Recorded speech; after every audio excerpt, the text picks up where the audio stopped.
भारतासारख्या मोठ्या ऑटोमोबाईल मार्केटमध्ये पेट्रोल आणि डिझेलच्या जागी आता इलेक्ट्रिक व्हेकलची विक्री वाढतीये, ज्यामुळे बॅटरीची मागणी वाढणार आहे। यामुळे बॅटरी मॅन्युफॅक्चर करणाऱ्या कंपन्यांचं नशीब बदललंय। या सुवर्ण संधीचा फायदा करून घेण्यासाठी लहानापासून ते मोठ्या बॅटरी कंपन्या ईव्ही साठी लागणाऱ्या बॅटरी मॅन्युफॅक्चर करण्याचा प्रयत्न करतायत। टेक्नॉलॉजीच्या मदतीने कमी किमतीत जास्त स्टोरेज कॅपॅसिटी देण्याचा या कंपन्यांचा प्रयत्न आहे। तसेच कमीत कमी वेळेत बॅटरी चार्ज झाली तर ईव्हीचा डिमांड वाढेल, त्यामुळे यासाठी R&D वर करोडो रुपये खर्च होत आहेत। पेट्रोल आणि डिझेलच्या जागी लोकांनी ईव्हीचा वापर करावा यासाठी सरकारने देखील प्रोत्साहन दिलंय। पुढच्या 5 ते 10 वर्षात ईव्हीची विक्री वाढणार आणि बॅटरी कंपन्यांची चांदी होणार हे आता निश्चित आहे। मात्र यामुळे बॅटरीसाठी लागणाऱ्या केमिकलचा डिमांडही वाढणार आहे आणि जेवढा फायदा बॅटरी बनवणाऱ्या कंपन्यांना होईल तेवढाच फायदा या केमिकल कंपन्यांना देखील होईल। या कोणत्या केमिकल कंपन्या आहेत ते आता जाणून घेऊया। या यादीमध्ये सगळ्यात पहिलं नाव आहे टाटा केमिकल्स। टाटा मोटर्सने ईव्ही सेगमेंटमध्ये अतिशय झपाट्याने विस्तार केलाय। टाटांनी ईव्हीचे अनेक मॉडेल्स लॉन्च केलेत आणि ग्राहकांनी देखील या मॉडेल्सला खूप चांगला प्रतिसाद दिलाय। ईव्हीच्या बॅटरीसाठी लागणारे केमिकल्स टाटा केमिकल्स ही कंपनी बनवते। टाटा ग्रुपने काही महिन्यांपूर्वी गुजरात सरकारबरोबर एक करार केला। या अंतर्गत टाटा ग्रुप 13,000 कोटींची लिथियम आयन सेल फॅक्टरी चालू करणार आहे।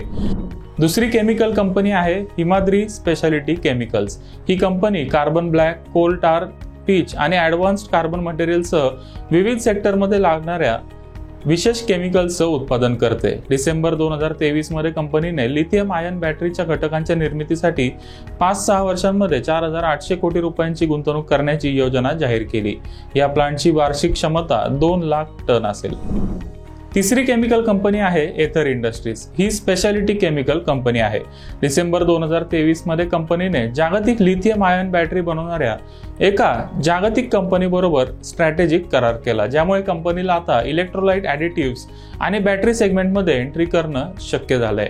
या कराराअंतर्गत एथर निवडक इलेक्ट्रोलाइट ॲडिटिव्ह्जचा पुरवठा करेल। या व्यतिरिक्त कंपनी काही नवीन केमिकल सेगमेंटमध्ये देखील प्रवेश करणार आहे। चौथी केमिकल कंपनी आहे PCBL अर्थात Phillips carbon black. Lithium ion बॅटरीमध्ये वापरल्या जाणाऱ्या कार्बन ब्लॅकसाठी ही कंपनी बाजारपेठेत महत्त्वपूर्ण भूमिका बजावते। PCBL आता लिथियम आयन बॅटरीसाठी खास तयार केलेल्या कार्बन ब्लॅकच्या विक्रीवर लक्ष केंद्रित करणार आहे आणि त्यावर कंपनीचं काम देखील चालू आहे। लिथियम आयन बॅटरीसाठी कार्बन ब्लॅकची वार्षिक मागणी सध्या 20,000 टन आहे, मात्र 2030 पर्यंत हा आकडा 84,000 टनापर्यंत जाईल असा अंदाज आहे। पाचव्या केमिकल कंपनीचं नाव आहे ॲमी ऑर्गॅनिक्स। ही कंपनी R&D वर विशेष लक्ष देणारी स्पेशालिटी केमिकल कंपनी आहे। कंपनीचा सेमीकंडक्टर सेगमेंटमध्ये व्यवसाय आहे आणि आता एका जागतिक कंपनीच्या मदतीने कंपनी इलेक्ट्रोलाइटसाठी मॅन्युफॅक्चरिंग युनिट स्थापन करण्याची योजना करत आहे। त्यानंतर 6वी केमिकल कंपनी आहे गुजरात फ्लोरो केमिकल्स। ही कंपनी फ्लोरोपॉलिमर, फ्लोरो स्पेशालिटी केमिकल्स आणि रेफ्रिजरंट्स बनवते।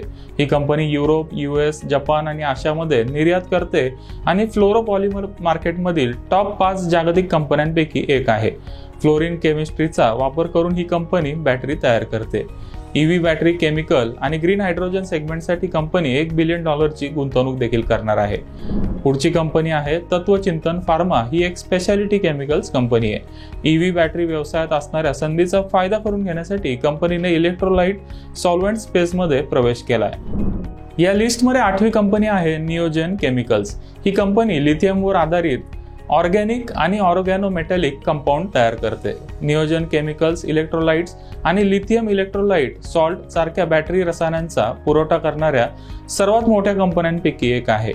नियोजन केमिकल्सने जपानच्या एम्यू आयोनिक सोल्युशन्स कॉर्पोरेट सोबत इलेक्ट्रोलाइटसाठी उत्पादन तंत्रज्ञान परवाना खरेदी करण्यासाठी करार केलाय।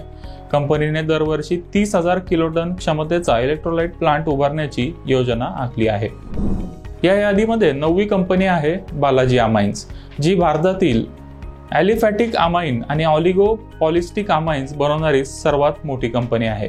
या व्यतिरिक्त ही देशातील एकमेव अशी कंपनी आहे जी डिमिथाइल कार्बोनेट अर्थात DMCचं उत्पादन करते। पॉलिकार्बोनेट बनवण्यासाठी DMC हा इम्पोर्ट सबस्टिट्यूट आहे आणि लिथियम बॅटरीमध्ये वापरला जातो। कंपनीने डीएमसी बनवायला सप्टेंबर 2022 मध्ये सुरुवात केली आहे। या यादीतली शेवटची कंपनी आहे पॉन्डी ऑक्साइड्स।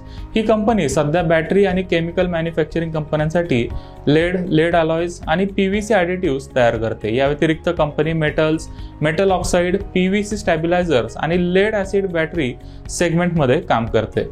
आता सगळ्यात महत्त्वाचा प्रश्न म्हणजे यापैकी कोणत्या शेअरमध्ये आपण गुंतवणूक करावी। प्रॉफिट मार्ट सिक्युरिटीजचे रिसर्च डायरेक्टर अविनाश गोरक्षकर यांच्या मते Himadri speciality chemicals, Tata chemicals आणि नियोजन केमिकल्स या कंपन्यांना सर्वाधिक फायदा होण्याची शक्यता आहे।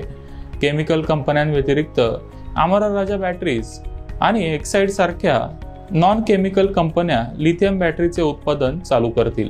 अविनाश गोरक्षकर यांनी 12 ते 15 महिन्याच्या दृष्टिकोनातून हिमाद्री केमिकलच्या शेअरसाठी 410 रुपये, नियोजनसाठी 1700 रुपये आणि टाटा केमिकलसाठी 1200 रुपयाचं टार्गेट दिलंय। तसेच अमरा राजासाठी त्यांनी 975 रुपयाचं टार्गेट दिलंय।